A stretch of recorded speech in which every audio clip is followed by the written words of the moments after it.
et mul tuli paar viga, aga kui neid vigasid ei võtta, siis oli sorav. Lugesid sa ilmekalt? Enda arust üpris ilmekalt lugesin. Mida teised klassikaaslased arvavad? Ole hea, palun.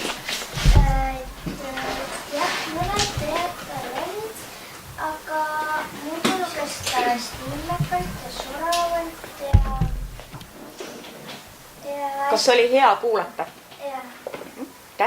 Tuletan sulle meelde, et alati ütle kõigepealt, mis läks hästi.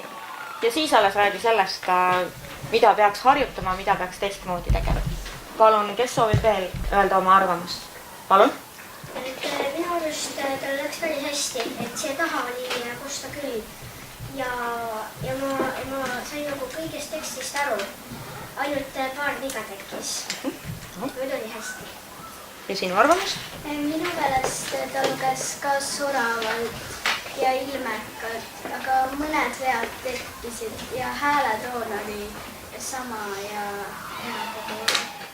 Kas keegi tahaks veel midagi soovitada talle? Mida teistmoodi järgmine kord teha, mida ta peaks harjutama?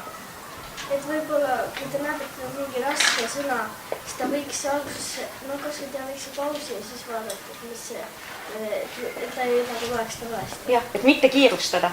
Väga hea. Soovib veel keegi midagi soovitada? Ta oleks võinud natukene lühemad pausid teha, muidu oli kõik hea. Väga tubli. Ma olen teie arvamusega nõus. Aitäh!